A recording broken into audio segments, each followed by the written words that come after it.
দর্শক, প্রীতি ও শুভেচ্ছা নিন। প্রামাণ্য অনুষ্ঠান জনপদ থেকে আপনাদের প্রত্যেককে স্বাগত জানাচ্ছি।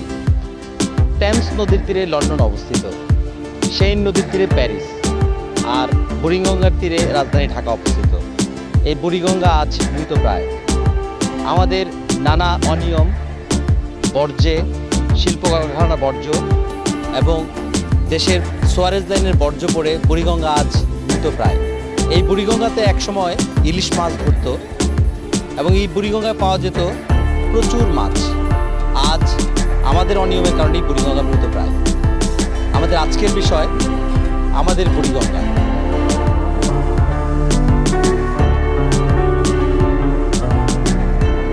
বুড়িগঙ্গা নদীর তীরে রাজধানী ঢাকা। বুড়িগঙ্গা ও ঢাকা অভিন্ন। বুড়িগঙ্গা আমাদের কৃষ্টি, সংস্কৃতি, বাণিজ্যের সঙ্গে অতি প্রাচীনকাল থেকেই জড়িয়ে রয়েছে। রাজধানী ঢাকা ও আশেপাশের পরিবেশ ও বিশুদ্ধ অক্সিজেন সরবরাহের অন্যতম প্রধান উৎসই হল বুড়িগঙ্গা নদী। আমাদের সেই বুড়িগঙ্গা ধীরে ধীরে মরে যাচ্ছে। এর চেয়ে মর্মান্তিক আর কি হতে পারে? আর সেই মৃত্যুর কারণ বুড়িগঙ্গার দূষণ ও দখল। বুড়িগঙ্গা দূষিত হয়েছে ও হচ্ছে এবং দখল করা হচ্ছে, দুটো বিষয়ই পরস্পরের সঙ্গে যুক্ত। দূষিত হচ্ছে গত 200 বছর ধরে এবং দখল হচ্ছে সাম্প্রতিককালের ইতিহাস। রাজধানী ঢাকার চারপাশ ঘিরেই রয়েছে নদী। পৃথিবীর আর কোনো শহরের চারপাশে ঘিরে নদী থাকার ঘটনা আসলে বিরল। প্রধানত তুরাগ, বালু, শীতলক্ষ্যা ও বুড়িগঙ্গা এই 4টি নদী ঘিরে রেখেছে আমাদের রাজধানী ঢাকাকে।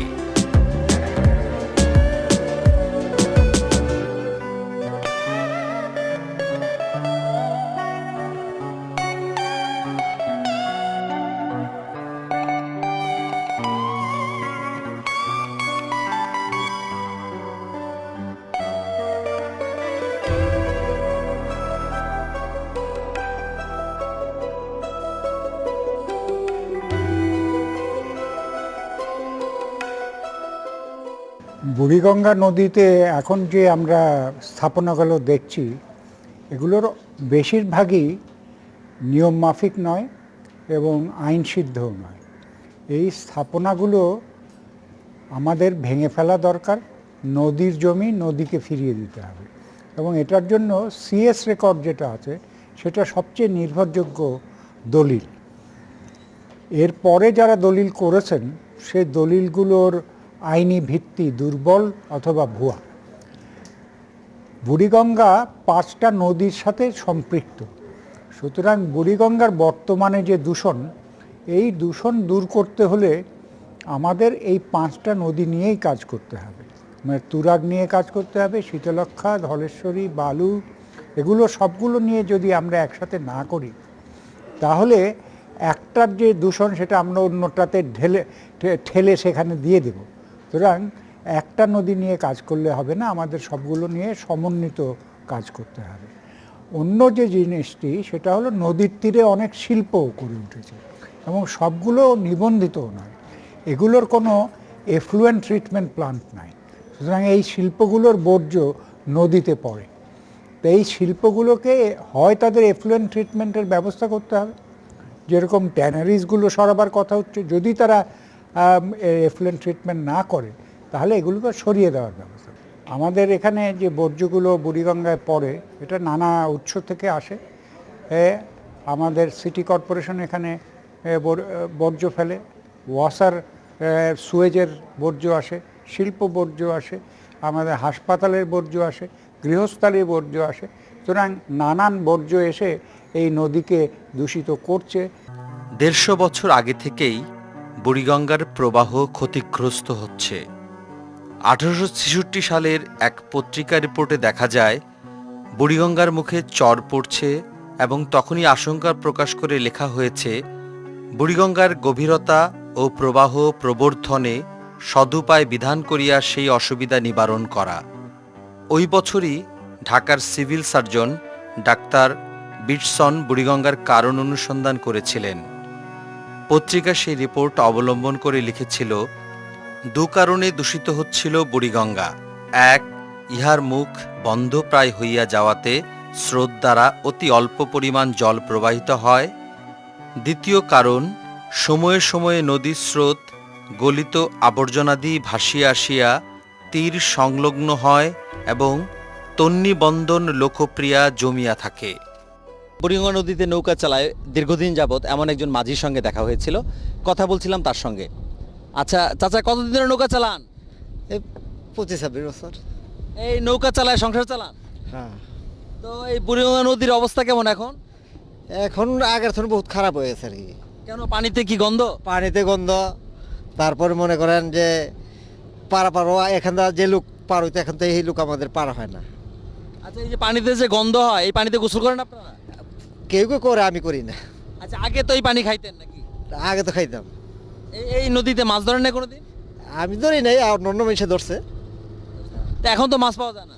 না, এখন এই পানি নষ্ট হয়েছে কেন, কার জন্য নষ্ট হয়েছে? এই জনগণের আবর্জনা সেই হিসেবে।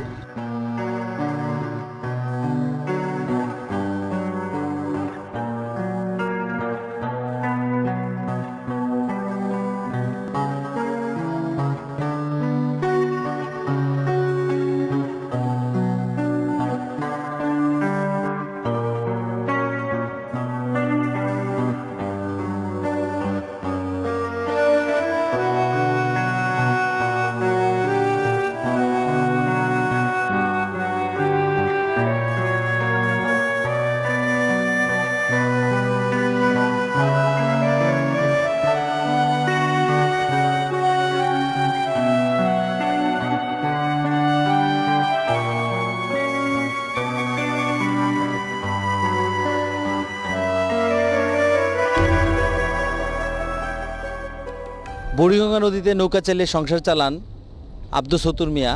10 বছর ধরে তিনি সংসার চালাচ্ছেন। এক ছেলে এক মেয়ে নিয়ে এই বুড়িগঙ্গায় তার জীবন জীবিকার আশা ভরসা। আমরা কথা বলছিলাম তার সঙ্গে। আচ্ছা, বুড়িগঙ্গা নদী এখন কি অবস্থা? और पानी खराब। কেন খারাপ কেন? ये टाउन में मोला पानी है।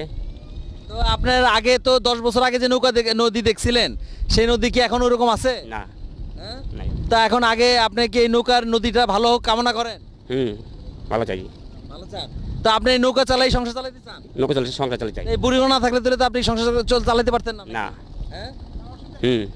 তো বুড়িগঙ্গা যদি বন্ধ হয়ে যায়, বুড়িগঙ্গা নদীটা যদি ভরে যায়, তাহলে আপনার কি ক্ষতি হবে? ক্ষতি তো ওই। বর্তমান সময়ে বুড়িগঙ্গা দুভাবে দূষিত হচ্ছে। এক, ঢাকার যাবতীয় বর্জ্য নিক্ষিপ্ত হচ্ছে বুড়িগঙ্গায়। দুই, বুড়িগঙ্গার তীর তীব্র শব্দ ও অন্যান্য দূষণে আক্রান্ত। সুতরাং বুড়িগঙ্গা দূষণমুক্ত করার অর্থ শুধু নদীর পানিই নয়, তার দুই তীরও দুটি অঙ্গাঙ্গিভাবে জড়িত।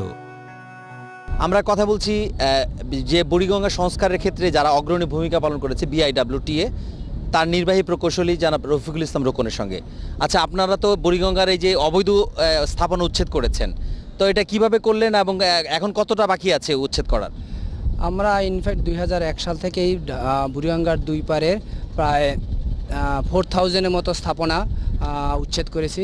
এর ফলে প্রায় 175 একর জমি আমরা উচ্ছেদ করেছি। এই উচ্ছেদ করে যাতে ভবিষ্যতে এই বারবার এই উচ্ছেদ না করতে হয়, দখল না করতে পারে, সেই জন্য আমরা নদীর দুই পারে তীর রক্ষা সহ ওয়াকওয়ে স্থাপন করেছি এবং ভবিষ্যতে এই প্রোগ্রাম আমাদের আরও ত্বরান্বিত করা থাকবে ও আরও ওয়াকওয়ে আমরা তৈরি করব। নদীর দুই তীরে শুধু ওয়াকওয়ে আমরা করতেছি না, আমরা দুই তীরে প্ল্যান্টেশন বৃক্ষরোপণের মাধ্যমে গ্রিন ঢাকা, গ্রিন বুড়িগঙ্গা করার একটা উদ্যোগ নিয়েছি।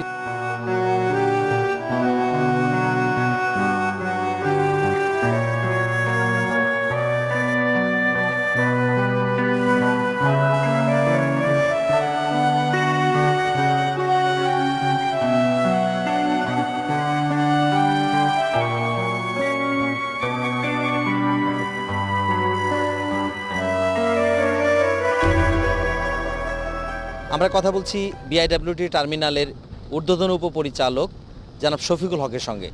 আচ্ছা, আপনাদের এই টার্মিনাল দিয়ে তো বুড়িগঙ্গা নদীর অসংখ্য নৌকা এবং মাঝি চলাফেরা করে, তাতে পরিবেশের কতটা দূষণ হয় বলে আপনি মনে করেন? হ্যাঁ, আপনি হয়তো জানেন যে এই নৌকা চলাচল দিন দিন বাড়ছে। এই আমাদের এত বড় বড় মেকানাইজড ভেসেল এগুলোকে নিয়ন্ত্রণ করা অত্যন্ত কষ্টকর। এই নৌকাগুলো থাকলে এর লঞ্চের প্রোপাইলের আঘাতে এই লঞ্চগুলো অনেক সময় প্রাণহানির ঘটনা ঘটায়। তো এই জন্য আমরা একটা প্রোগ্রাম নিয়েছি। অলরেডি আমাদের 10টা পন্টুন আমরা স্থাপন করা আছে, আরও 3টা পন্টুন স্থাপন করে নৌকাঘাটটাকে অন্যদিকে একটু পশ্চিম দিকে সরিয়ে নেওয়া, তাহলে ওই নৌকাগুলো নিরাপদ ভাবে চলাচল করতে পারে। এবং এই যে বড় বড় আকারের নৌযানগুলো দেখছেন, এগুলো মোটামুটি নিরাপদ ডিস্টেন্সে থাকতে পারে। স্বাধীনতার পর বুড়িগঙ্গায় সব ধরনের বর্জ্য নিক্ষেপের পরিমাণ বেড়েছে। পরিবেশ অধিদপ্তরের জরিপ অনুযায়ী নদী দূষণের শতকরা 88% কারণ বর্জ্য। পানিতে জলজ প্রাণী বেঁচে থাকার জন্য প্রতি লিটারে 6 মিলিগ্রাম দ্রবীভূত অক্সিজেন থাকা দরকার, আর বুড়িগঙ্গায় আছে 3 বা তারও কম মিলিগ্রাম। পরিবেশ দপ্তর অনুসারে 1984 সাল থেকে 1996 সাল পর্যন্ত জরিপে দেখা যাচ্ছে এই ট্রেন্ড নিম্নগামী, অর্থাৎ নদীর পানি পান দূরে থাকুক, পানিতে নামাও যাবে না। দূষণের প্রধান উৎস হাজারিবাগ ট্যানারি। পরিবেশ দপ্তর অনুযায়ী প্রতিদিন হাজারিবাগ থেকে 15,800 ঘনমিটার, তেজগাঁও শিল্পাঞ্চল থেকে 3,500 ও অন্যান্য অঞ্চল থেকে 2,700 ঘনমিটার দূষিত তরল বর্জ্য মিশছে বুড়িগঙ্গায়। এছাড়াও নদীর প্রবাহমুখের বাধার কারণে, অর্থাৎ পলি পড়ায়ও পানি দূষিত হচ্ছে। প্রায় গত 3 দশক যাবৎ নদীর 2 তীরে অপরিকল্পিত, অননুমোদিত ও অবৈধ স্থাপনা গড়ে তোলা, নদী ও এর 2 তীরকে বাঘাড় হিসাবে ব্যবহার করার ফলে এটি মারাত্মক দূষণের শিকার হয়েছে এবং শীর্ণ ক্ষীর্ণকায়া হয়ে পড়েছে। নদী 2 তীরই নয়, নদীর মাঝপথ পর্যন্ত দখল করা হচ্ছে। পরিবেশ দপ্তর অনুযায়ী বুড়িগঙ্গার শীর্ণ দশার জন্য দায়ী 133টি স্থাপনা। এরই মধ্যে বসতবাড়ি ও বস্তি রয়েছে 35টি, বিভিন্ন রকমের আড়ত 20টি, ডকইয়ার্ড 16টি, কারখানা ও মার্কেট 23টি এবং মসজিদ ও মাদ্রাসা 7টি। এর অধিকাংশই অবৈধ। প্রথমে একটা জিনিস একটু চিন্তা করতে হবে যে ঢাকা কেন রাজধানী। ঢাকা রাজধানী হওয়ার পিছনে সবচেয়ে বড় অবদান হচ্ছে বুড়িগঙ্গা নদী। একটি সুন্দর পরিবেশ বান্ধব একটি পরিবেশের কারণেই, এবং বিশ্বের এখনকার দিন পর্যন্ত, আজ পর্যন্ত বিশ্বে কিন্তু সবচেয়ে সহজলভ্য যাতায়াতের পথ হচ্ছে নদী। এবং এই বুড়িগঙ্গা পাড়ে ঢাকা শহর হওয়ার কারণেই কিন্তু ঢাকাটা রাজধানীতে পরিণত হয়েছে এবং একটা বাণিজ্য কেন্দ্র হিসাবে স্থাপিত হয়েছে। একটা সময় ছিল বুড়িগঙ্গা ঢাকা শহরের বিনোদনের কেন্দ্র হিসেবে কাজ করেছে, কিন্তু পরবর্তীতে যখন আমরা ইন্ডাস্ট্রির সাথে জড়িত হই, ঢাকা শহরে বিভিন্ন ধরনের আধুনিক জীবনযাত্রার সাথে সম্পৃক্ত হয় জনগণ, ঠিক সেই সময় দেখা যায় যে আপনার বুড়িগঙ্গাকে নদী হিসাবে না রেখে এটাকে অনেকটা ড্রেন হিসাবে ট্রিট করার চিন্তা ভাবনা নেওয়া হয় বা এই কার্যক্রমগুলি গ্রহণ করা হয়। বুড়িগঙ্গার পানি আপনার আমাদের জন্য, পানের জন্য এবং ট্রিটমেন্ট প্ল্যান্ট তৈরি করে কিন্তু সেই বহুদিন আগ থেকেই এই বুড়িগঙ্গার পানিকে আমাদের খাওয়ার পানি হিসাবে ট্রিটমেন্ট করা হতো। কিন্তু পরবর্তীতে আজকে যখন বিভিন্ন ইন্ডাস্ট্রির এফ্লুয়েন্ট এখানে চলে যায়, শুধু তাই না, ওয়াসা, তারপরে সিটি কর্পোরেশনের গার্বেজ থেকে আরম্ভ করে তাদের যে সমস্ত বর্জ্য সব কিছুই কিন্তু বুড়িগঙ্গার পাড়ে এবং বুড়িগঙ্গার ভিতরে নিয়ে যাওয়া হচ্ছে। আর একই সাথে দুপাশে গড়ে উঠেছে অসংখ্য ইন্ডাস্ট্রি। সেই ইন্ডাস্ট্রিগুলির কেমিক্যালসগুলি ট্রিটমেন্ট করার কোনো ব্যবস্থা না রেখেই সমস্ত কিছু ছেড়ে দেওয়া হচ্ছে এই বুড়িগঙ্গাতে। এই বুড়িগঙ্গাকে যদি আমরা বাঁচাতে চাই, তো বুড়িগঙ্গাকে আমাদের বাঁচানোর দরকার না। আমরা যদি বাঁচতে চাই, ঢাকা শহরকে যদি বাঁচাতে চাই, তাহলে অবশ্যই বুড়িগঙ্গাকে আমাদের আগের রূপে ফিরিয়ে নিয়ে আসতে হবে। আগের রূপে ফিরিয়ে আনার খুব বেশি সময় লাগার কিন্তু কথা না, খুবই সহজ। আমরা যদি যে এফ্লুয়েন্টগুলি এই বুড়িগঙ্গাতে দিনরাত আসছে সেই আশাটাকে যদি আমরা পার্শিয়ালি থেকে আরম্ভ করে ধীরে ধীরে সম্পূর্ণভাবে বন্ধ করতে পারি, 1-2 বছরের মধ্যেই এই বুড়িগঙ্গা আপনার ট্রিটমেন্ট ছাড়াই বুড়িগঙ্গা একটি সুন্দর নদীতে পরিণত হবে। ঢাকা জেলা প্রশাসনের সহায়তায় বিআইডব্লিউটিএ কর্তৃপক্ষ 2001 সন হতে 2007 সাল পর্যন্ত ঢাকা এবং নারায়ণগঞ্জ নদী বন্দর এলাকায় সর্বমোট 3152টি অবৈধ স্থাপনার মধ্যে 2862টি অবৈধ স্থাপনা উচ্ছেদ করা হয়েছে। উচ্ছেদ করার ফলে এ পর্যন্ত 195.05 একর ভূমি দখলমুক্ত করা সম্ভব হয়েছে।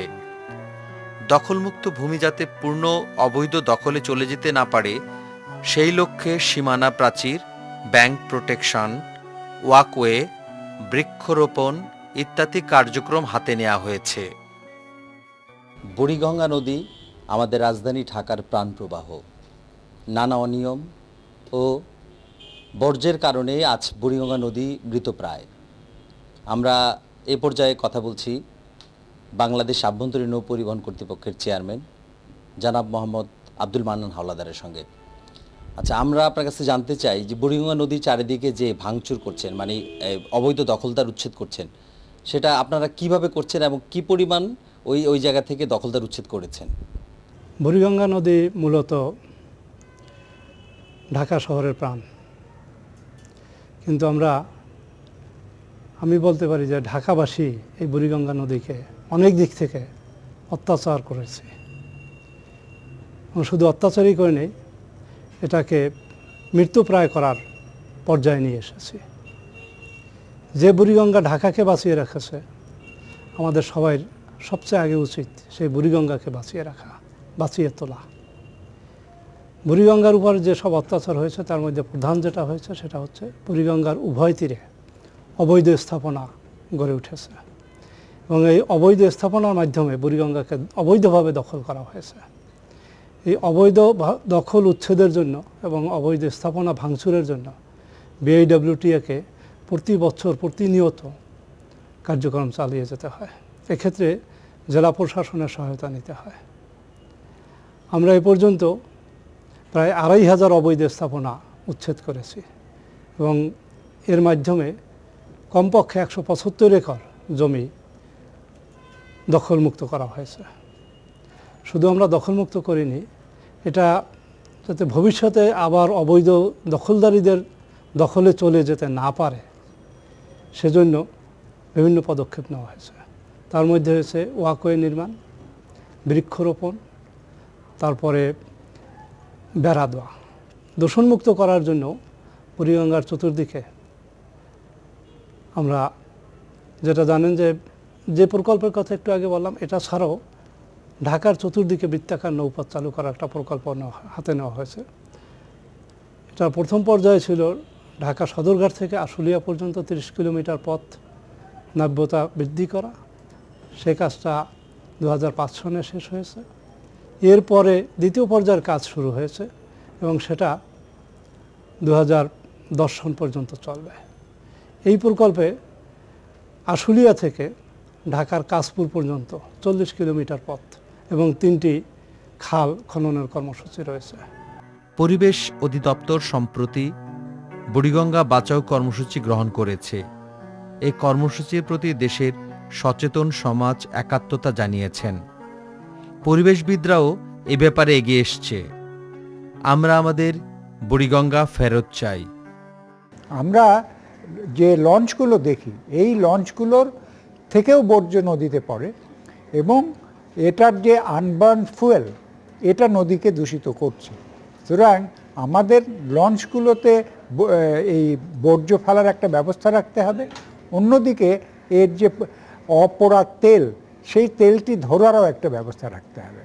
না হলে এটার কারণে যে দূষণ হচ্ছে সেটা বন্ধ করা যাবে না। আর এই বুড়িগঙ্গা করতে গেলে আমাদের আসছে নারায়ণগঞ্জ, ঢাকা, মুন্সিগঞ্জ এবং এখন গাজীপুরও তুরাগের কারণে এর সাথে সম্পৃক্ত হয়েছে। সুতরাং এই জেলাগুলো এক সমন্বিতভাবে এটার কাজ করতে হবে, কারণ এই দূষণগুলো শিল্প দূষণ, গৃহস্থালী বর্জ্য দূষণ, হাসপাতালের বর্জ্য, এগুলো যদি কোনো এক জেলায় কোনো থেকে পড়তে থাকে তাহলে কিন্তু ওই এক জায়গা থেকে অন্য জায়গায় যাবে। আপনি দেখুন বালু নদীতে তেজগাঁর শিল্পের সমস্ত বর্জ্য ওখানে যায়। বালু নদীকে আমরা যদি এইভাবে রেখে দিই তাহলে এই আমাদের বুড়িগঙ্গা দূষণ কমানো এটা কষ্টকর হবে। অন্য যেটা হয়েছে, আমরা বহুদিন ধরে এই কাজটি না করার কারণে বুড়িগঙ্গার তলানিতে বলা হয় যে 8 থেকে 10 ফিট আছে, এমন শক্ত তলানি জমেছে যার ফলে নাব্যতা রক্ষা করা কঠিন। কারণ এখানে বেশিরভাগই হলো পলিথিন এবং আপনার প্লাস্টিক।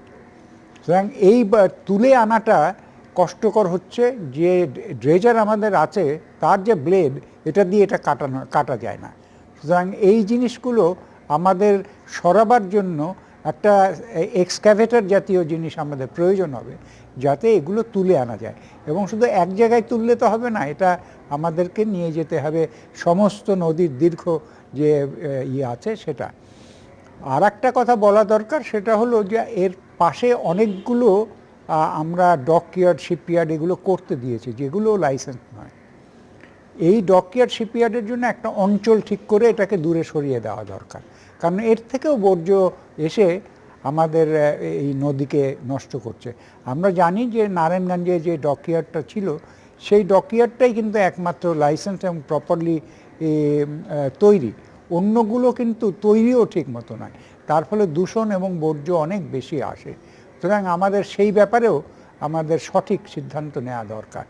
আমরা সেই বুড়িগঙ্গা ফেরত চাই যে বুড়িগঙ্গার পানি ছিল না দূষিত, যার তীরে বাগান ছিল, বেঞ্চি ছিল, সূর্যোদয় সূর্যাস্ত দেখা যেত, নদীতে ছিল মাছ, পালতোলা নৌকা। প্রতিটি আধুনিক শহরেই নদীকে অতি যত্নে রাখা হয়েছে। ঢাকা শুধু এর ব্যতিক্রম। বাঙালির প্রাণ নদী, আর ঢাকার রাজধানীর প্রাণ হচ্ছে বুড়িগঙ্গা। এই বুড়িগঙ্গাকে যদি বাঁচিয়ে রাখতে হয় তবে আমাদের সব মহলের আরও আন্তরিকতার সঙ্গে এগিয়ে আসতে হবে।